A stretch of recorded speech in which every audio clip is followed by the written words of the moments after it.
મિત્રો, હું સુરેશ મકવાણા ગ્રીન અર્થ biogas plant તરફથી આવું છું અને આજે આપણે માલપરા ગામ, ગઢડા તાલુકો અને બોટાદ જિલ્લાના પ્રગતિશીલ ખેડૂત એવા મનુભાઈની વાડીએ ઊભા છીએ. મનુભાઈ એમના ખેતરમાં સાકર ટેટરનું વાવેતર કરેલું છે, જેમાં એમણે કોઈપણ રાસાયણિક ખાતરનો ઉપયોગ કરવાને બદલે ગ્રીન અર્થ બાયોગેસ પ્લાન્ટનું ઓર્ગેનિક ખાતર ગ્રીન અર્થ ઓર્ગેનિક મેન્યોરનો ઉપયોગ કરેલો છે. તો મનુભાઈને આપણે પૂછવી કે એમને રાસાયણિક ખાતર કરતાં ગ્રીન અર્થનું રિઝલ્ટ કેવું મળ્યું. તો મનુભાઈ, કહેશો તમને કેવું રિઝલ્ટ મળ્યું ગ્રીન અર્થનું? ગ્રીન અર્થ ખાતર ખેડૂતોએ વાપરવું કે નહીં, એના તમારો અભિપ્રાય આપો. પહેલાં તો મારો પરિચય આપી દઉં. હા, હું છેલ્લા 10 વર્ષથી માલપરા સરપંચ તરીકે રહ્યો છું. બરાબર. 7 વર્ષ સુધી સહકારી મંડળીના પ્રમુખ તરીકે રહ્યો છું. 5 વર્ષ ગઢડા તાલુકા સંઘ એમાં પણ ડિરેક્ટર તરીકે રહ્યો છું. બરાબર. અને ખાદી બોર્ડ ઢસામાં પણ ડિરેક્ટર હાલમાં છું. બરાબર. એક ખેડૂત તરીકે તમે મને જે ગ્રીન અર્થ આપણું આપ્યું છે એમાં ટોટલી મેં એનો ઉપયોગ કર્યો છે. બરાબર. એની સાથે કોઈ કેમિકલ મેં કોઈ ખાતર ભેળવ્યું નથી, સિવાય કે એક આપણું જે નેનો આવ્યો છે એ પણ ભેળવ્યું છે. બરાબર. નેનો ફોસ જે આપ્યો છે એ પણ ભેળવ્યું છે.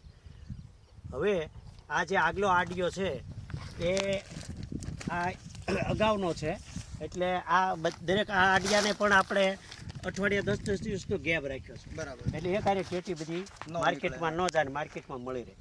એકદમ તંદુરસ્ત છે. હર વખતે જે આપણા અશ્વિનભાઈ જે આપણે જે આપે છે દવાઓ રાસાયણિક, ચામુંડા એગ્રો, એ બધી દવાઓ વાપરી છે અને આમાં લગભગ 4 રાઉન્ડ પહેલા માર્યા છે. હવે કદાચ એકાદી એની સલાહ પ્રમાણે આજે આવ્યા છે એટલે કહેશે, પણ આનો રિઝલ્ટ કોઈ વાયરસ નથી. મધમાખી પુષ્કળ મધમાખી આવી છે. પુષ્કળ ખાતરનો ઉપયોગ કરવાથી મધમાખીનું પ્રમાણ બહુ એટલે એની કોઈ સીમા નહીં, એટલી મધમાખી છે. 2 વખત તો દવા છાંટવાળા કવડીને મારે દવાખાને લઈ જવા પડ્યા. હવે કેમિકલ ખાતર તમે અત્યાર સુધી જે વાપરતા હતા એની સરખામણીએ તમને ગ્રીન અર્થ ઓર્ગેનિક ખાતરનું રિઝલ્ટ કેવું લાગ્યું? ખૂબ સારું. હું ખેડૂત તરીકે કહું છું તો અપનાવવું જોઈએ. અને તમે PM મોદી સાહેબ એને ભાર આપ્યો છે આ વખતે, એટલે તમે રાસાયણિક દવા અને ખાતર બંધ કરો અને આની તરફ ખેડૂત વળો, નહીંતર આપણે હજી લેણા મંડળીના વધતા જાય.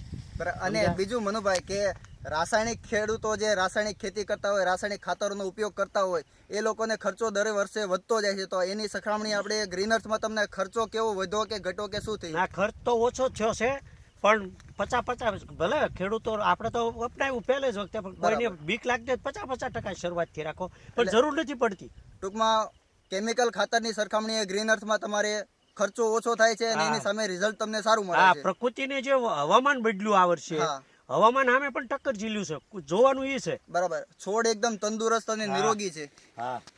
એવું આપણે કહી શકીએ કે એટલી બધી સારી છે. બરાબર. ફ્લાવરિંગ કેપેસિટી અને ગ્રીન અર્થના રિઝલ્ટના કારણે એનું પ્લાન્ટની ગ્રોથ પ્રમોટર અને જે કાંઈ એનો હેલ્ધી પ્લાન્ટ છે એનું રિઝલ્ટ બહુ સારું કહી શકાય આપણે. બહુ સારું. બરાબર. ખૂબ ખૂબ ધન્યવાદ મનુભાઈ. પણ મારે એક ખેડૂત તરીકે નમ્ર અરજ છે, ગ્રીન અર્થમાં જે સરકાર, કારણ કે પ્રાકૃતિક ખેતી તરફ વાળવા માટે અત્યારે સરકાર મંથી રહી છે. આપણા રાજ્યપાલ પણ એનો ખૂબ પ્રચાર કરી રહ્યા છે, સેમિનાર બહુ રાખ્યા છે. પણ ખેડૂતોને આમાં કંઈક તમે ડાયરેક્ટ એની અરે તમે કૃષિ મંત્રીને મળો કે ભારત સરકારના કૃષિ મંત્રીને મળી અને આમાં થોડીક સબસિડી જો શરૂ થાય તો આ ગ્રીન અર્થ છે ને એ ખેડૂતોને માલામાલ કરી દેશે. અને એની જમીન આવતી પેઢી જે છે એ જો રાસાયણિક વાપરશે ને તો એ કહે છે કે આ બાપાએ આપણે જમીન નથી આપી, બંજર આપી છે. ચોક્કસ મનુભાઈ, તમારી અરજીને અમે સ્વીકારીએ છીએ અને એના ઉપર અમે એને ફોલો કરશું, એના તરફ કોઈ પગલાં લઈશું અને જરૂર તમારી જે કોઈ તમારું જે સૂચન છે એને અમે અનુસરવાનો પ્રયત્ન કરશું. બધા ખેડૂતોનો લાભ થશે અને આ તો વાપરવા જેવું છે, કારણ કે સીધી રબડી છે અને આ ઉલાળીને છોડ છે ને હેઠો મૂકે છે. ઉગે ત્યાંથી જ ઊભો કરે છે ને, સમજ્યા? ખૂબ ખૂબ ધન્યવાદ મનુભાઈ. ઓકે, આભાર.